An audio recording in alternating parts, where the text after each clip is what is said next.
घर के जितना काम बा सब हम ही कर और केहू के ना समझ में आवत। छोटकी ए छोटकी, अरे कहाँ मर गईली रे मुझौसी? हरदम मौसी आने ननियोरे बतियौते रहेली। का हो का बात बा? जब देखा तब गटे फाड़ के चिल्ला लो।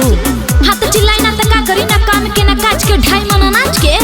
आसना तारू माई जाने कवन दुश्मनी है कि मुँह बिचका के चलती है।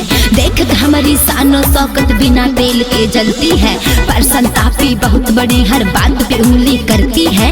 दीदी बहनी को बैठा कर हमारी चुगली करती है। और है आग लगौनी, कहाँ आग लगाओ तारे रे? होता सबेर बुर्रे कौवा हकनी। का? अरे का कहा तारी? फिर से बोल फिर से।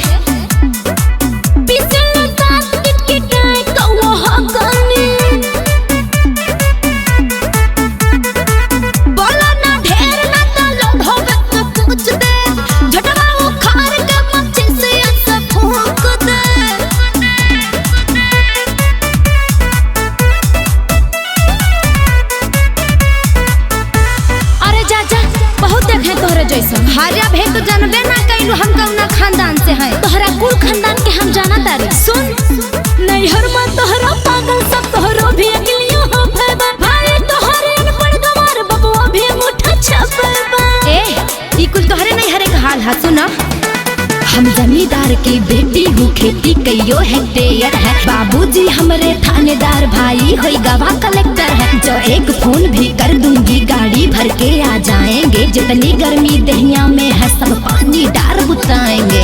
तो का कर कहीं आइल वही ना 12 बीघा पदीना बोलो हो तू। फटे भकाल बाबा नाए मुंह न जानी। हां तका तोहरे भिखमंगी के भरोसा बनी। हां बाबा भी फोन गोड़ा माई घुर फेतानी।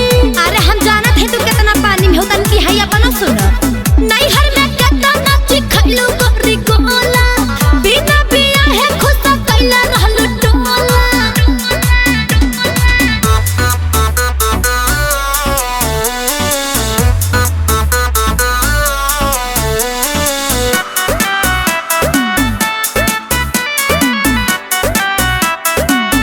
अरे हम ओ कुल जाना तनी कितना सती सावित्री बाड़ू। अरे है देखा हमरे नैहर में जा, हम ना जानत रानी तोहरे नैहर में कुल तोहर लोगन बहन कैसे रहलू हो। चढ़ पूजा नैहर ससुरे पे चढ़ देव बेलनवा थुथरे पे। फिर नशा जवानी के उतरिया जई बुझनवा घुटने पे। अगर तू हमार ना छोड़बू तो हम तोहर कोनो खानदान ना छोड़। हम मंत्र मार उतारूंगी जो चढ़ी भवानी ऊपर है। चक्कर में मत रहना नाही, सावन से भादो दूबर है। लड़हिन का मन है तो सुन लो, हम हूँ ना चूड़ी पहने हैं। भैरव जी बाई भुजा में है, बजरंगी हमारे दाहिने हैं। हाथ ना ढेर दारा सिंह भइल है ना। अरे काहे ना आवा खाली के माई बोलबो